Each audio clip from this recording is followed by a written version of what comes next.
নমস্কার, সোজা সাপটা সুব্রতয় আপনাদের স্বাগত। যা বলবো সোজা সাপটা বলবো।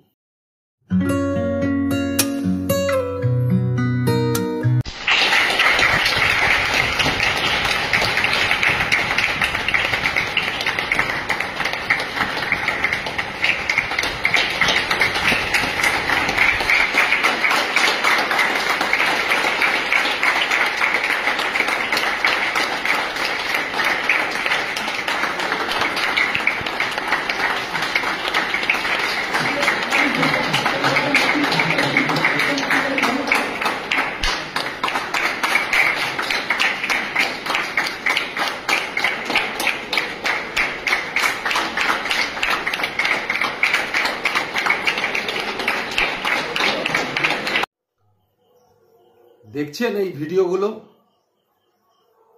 নাকি হাতে হাত ধরে ঠাকুর দেখতে বেরিয়ে পড়ছেন আর প্যান্ডেলে প্যান্ডেলে ঘুরছেন আর দিদির দাঁত বার করা ছবি দেখছেন? দুর্গা প্রতিমার আগে দিদির দাঁত বার করা ছবি দেখছেন। যারা গ্রাম থেকে শহরে আসছেন ভাবছেন রাত জেগে ঠাকুর দেখবেন, কেউ কেউ ভাবছেন যে বাইক নিয়ে গার্লফ্রেন্ডকে বসিয়ে নিয়ে ঊর্ধ্বশ্বাসে ছুটবো রাস্তা দিয়ে। দিদি বলেছে ওই ঢপের স্বাস্থ্যসাথী আছে, বা যারা ভাবছেন কলকাতা যাব ঘুরে আসব, মাসে 1000 টাকা ভাতা তো ঢুকছে, এই খবরগুলো রাখছেন তো? কারণ এই খবরগুলো রাখুন, কারণ দেখবেন গ্রামে গঞ্জে যতই যাই স্বাস্থ্যকেন্দ্র থাকুক না কেন, কোনো কিছু করতে গেলেই কিন্তু সবার আগে তারা ওই কলকাতায় আরজিকর বলুন, এনআরএস বলুন, মেডিকেল কলেজ বলুন, এইসব জায়গাতেই পাঠিয়ে দেয়।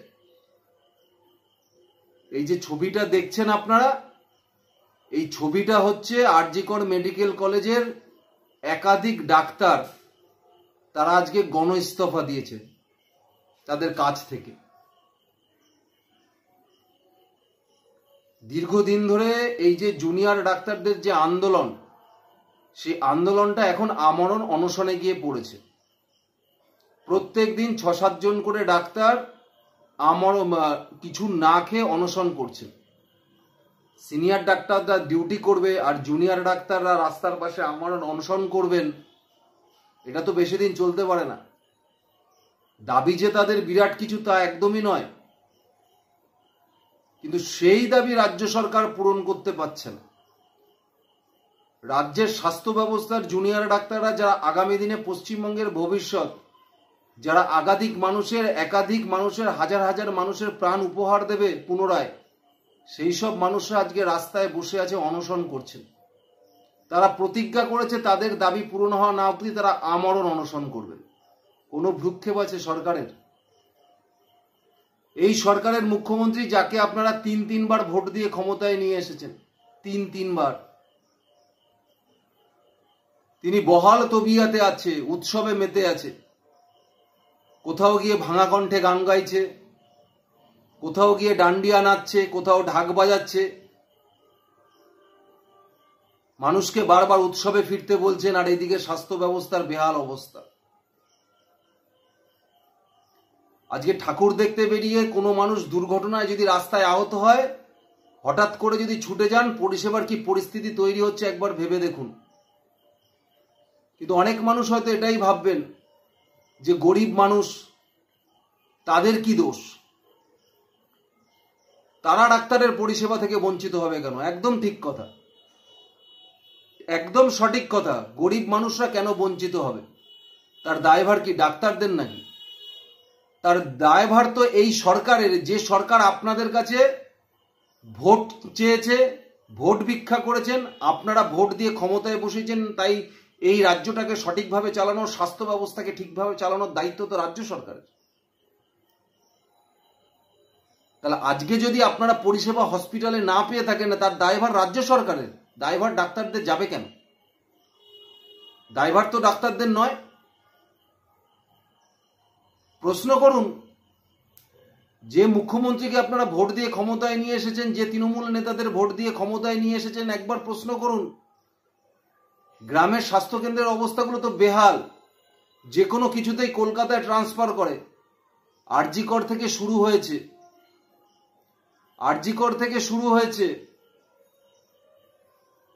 এরপরে মেডিকেল কলেজ বলুন, এরপরে এনআরএস বলুন, একের পর এক যখন রিজাইন দেওয়া শুরু করবে, স্বাস্থ্য ব্যবস্থাটা কোন দিকে গিয়ে দাঁড়াবে একবার চিন্তা করে দেখেছেন? কোন দিকে গিয়ে দাঁড়াবে? তবে ডাক্তাররা যে আন্দোলন করছে সেই আন্দোলন মানুষের কাছে কিন্তু দৃষ্টান্ত রেখে দিয়েছে।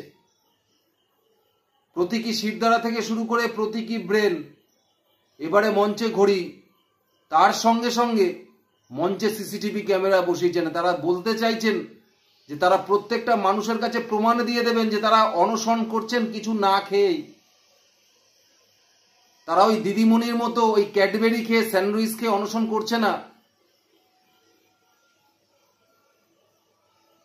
প্রত্যেক দিন এই তারা না খেয়ে থাকার পরে তাদের অবস্থার অবনতি হচ্ছে, শারীরিক অবনতি হচ্ছে, তাদের ওয়েট কমছে।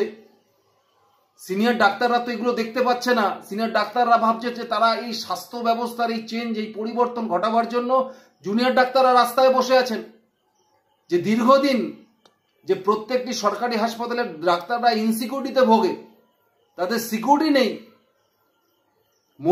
মহিলা ডাক্তারদের চেঞ্জিং রুমের দরজা থাকছে না। আজকে এই সিস্টেমটার পরিবর্তন করতে আজকে ডাক্তাররা রাস্তায় বসে আছে আজকে এই পুজো আচ্ছার দিনে, যেখানে আপনি আপনার ছেলে আর মেয়েটাকে নিয়ে হাত ধরে, আপনার অর্ধাঙ্গিনীকে নিয়ে হাত ধরে ঠাকুর দেখতে বেরোচ্ছেন, আনন্দ ফুর্তি করছেন। একবার ভেবে দেখুন তো তাদের কথা, যে রাস্তায় কোনো বিপদে পড়লে যারা আপনাদের চিকিৎসা দেবে তারা বসে আছে রাস্তায় আর তাদের জন্য গণস্তফা হচ্ছে। প্রত্যেক মানুষের তো পয়সা নেই প্রচুর, যে কিছু হলেই তারা প্রাইভেট নার্সিংহোমে চলে যাবে। গরিব মানুষ, মধ্যবিত্ত মানুষদের যেতে হবে কোথায়? যেতে হবে তো সেই সরকারি হাসপাতালে। এই খবরগুলো আপনারা রাখছেন তো, যে স্বাস্থ্য ব্যবস্থার কি পরিস্থিতি দাঁড়িয়েছে। আজকে সেই গ্রামের লোকটাই, যে লোকটা দীর্ঘদিন ধরে যদি কোনো স্বাস্থ্যের পরিষেবা পেতে হয় তার জন্য তার একমাত্র জায়গা সরকারি হাসপাতাল, আর সেই সরকারি হাসপাতালে ছুটে এসে সে পরিষেবা থেকে ব্যাহত হবে, পরিষেবা পাবে না। তার দায়ভার কার? দায়ভার তো নিতে হবে মমতা বন্দ্যোপাধ্যায়কে, দায়ভার নিতে হবে এই সরকারকে। তাই প্রত্যেকটা খবর আপনারা রাখুন, স্বাস্থ্য ব্যবস্থার পরিস্থিতি কোথায় গিয়ে দাঁড়িয়েছে। এইভাবে যদি চলতে থাকে আর সপ্তাহ খানেকের মধ্যে পশ্চিমবঙ্গের স্বাস্থ্য ব্যবস্থা পুরো ভেঙে চুরমার হয়ে যাবে, ভেঙে চুরমার হয়ে যাবে স্বাস্থ্য ব্যবস্থা। তবে এই ডাক্তারদের আন্দোলনটাই যদি এরা জিয়ে রাখতো, মমতা বন্দ্যোপাধ্যায়ের সাথে মিটিংটা না করে, এরা মমতা বন্দ্যোপাধ্যায়ের কথায় এসে যখন দিদি ডাকো, আমি তোমাদের দিদি হিসাবে এসেছি, আসো বাড়িতে চা খাও, কথায় অনেকের মধ্যে ধারণা হয়েছিল যে হয়তো তাদের সলিউশন হয়ে যাবে। যদি এইটা তারা না করতো, যে মানুষের সমর্থন তারা তখন পেয়েছিল, আজকেও ধর্মতলার তাদের এই অনশন মঞ্চে সেই মানুষের সমর্থনগুলো তাদের পাশে থাকতো। কোথাও একটা যে সাধারণ মানুষগুলো তাদের আন্দোলনের পাশে দাঁড়িয়েছিল গিয়ে, যে সাধারণ মানুষগুলো বুঝেছিল যে তাদের আন্দোলন নৈতিক আন্দোলন, তাদের আন্দোলনের মধ্যে দিয়ে এই সরকারকে ফেলতে হবে, কারণ এরাই সিস্টেমের মাথায় বসে আছে। সেই সিস্টেম চেঞ্জ করতে গেলে সবার প্রথমেই মুখ্যমন্ত্রীকে সরাতে হবে।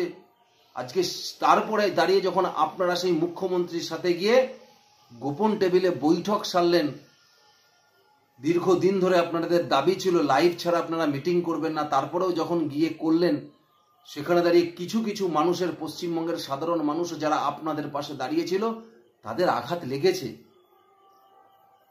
তাদের আঘাত লেগেছে। পরে জুনিয়র ডাক্তাররা এটা উপলব্ধি করতে পেরেছেন যে মমতা বন্দ্যোপাধ্যায় শুধু তাদের সাথে রাজনীতি করেছেন, তাদের সাথে রাজনীতি করেছেন। সুপ্রিম কোর্টে এটা প্রমাণ করার চেষ্টা করেছেন যে জুনিয়র ডাক্তারদের জন্য তার স্বাস্থ্য ব্যবস্থা ভেঙে পড়ছে। পরের দিন দাঁড়িয়ে সুপ্রিম কোর্টে আবার প্রমাণ করবার চেষ্টা করছেন যে 26% কাজ হয়ে গেছে। তারপরে জুনিয়র ডাক্তাররা বুঝতে পেরেছেন এই মিথ্যেবাদী, পুরোপুরি মিথ্যেবাদী। যেরকম রাজনীতিতে মিথ্যে ইউজ করে, সেরকম ভাবে জুনিয়র ডাক্তারদের ক্ষেত্রেও মিথ্যা ইউজ করছে। ভাবতে পেরেছেন পশ্চিমবঙ্গের অবস্থা।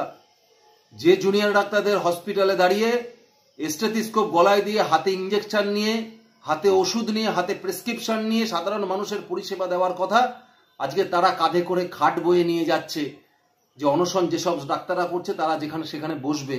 তারা কাঁধে করে বাস বয়ে নিয়ে যাচ্ছে, যেখানে অনশন হচ্ছে সেইখানকার সেই জায়গাটা তারা ঘিরবে বলে। কলকাতার রাস্তা এই দেখছে, কলকাতার মানুষ এই দেখছে, ভারতবর্ষের মানুষ এই দেখছে আজকের দিনে দাঁড়িয়ে, যেখানে দাঁড়িয়ে এই পুজোর ক্ষেত্রে অধিকাংশ হসপিটালে ডাক্তার ক্রাইসিস থাকে, কারণ অনেকে ছুটিতে থাকে, এবং এই পুজোতে রাস্তাঘাটে পথ দুর্ঘটনা অনেক বেশি হয়, অ্যাক্সিডেন্ট কেস অনেক বাড়ে। সেই সময় দাঁড়িয়ে যখন চিকিৎসা পরিষেবা তারা পাবে না, দুর্ভোগ কার হবে? হবে তো সাধারণ মানুষের, যারা একটা সময় হাসতে হাসতে দিদিকে ভোট দিয়েছেন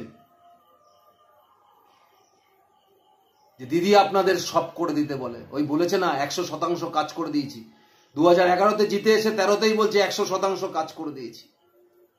ঠিক ওরকম নীল সাদা রং করেছে, শুধু আর কিচ্ছু করেনি, আর কিচ্ছু করেনি। তাই প্রত্যেকটা নিয়ত এই স্বাস্থ্য ব্যবস্থার খবরগুলো আপনারা রাখবেন, এই ভিডিওগুলো সম্পর্কে আপনারা জানবেন যে পশ্চিমবঙ্গের কোন অবস্থা, কোথায় গিয়ে দাঁড়িয়ে আছে। ওই মুখ্যমন্ত্রী কোথাও গিয়ে কোমর না দোলালো, কোথাও গিয়ে ডান্ডিয়া বাজালো, কোথাও গিয়ে ঢাক বাজালো, পুজোর উদ্বোধন করে ভাবছেন উৎসবে মাততে বলেছে, আপনাদের উৎসবে মাতিয়ে দিচ্ছে মমতা বন্দ্যোপাধ্যায়, আপনারাও ঢেই ঢেই করে উৎসবে নেচে পড়লেন। আগে ভালো করে পশ্চিমবঙ্গের অবস্থাটা বুঝুন, বুঝুন ভালো করে পশ্চিমবঙ্গের অবস্থাটা কোথায় গিয়ে দাঁড়িয়েছে। তাই আপনাদের অনুরোধ করব, এই সমস্ত ভিডিও, এই সমস্ত জিনিসগুলো প্রত্যেকটার উপরে আপনারা নজর রাখুন, আর যে ভুল আপনারা করেছেন আগামী দিনে সেই ভুল শুধরে নেওয়ার প্রতিজ্ঞা করুন প্রত্যেকে মিলে।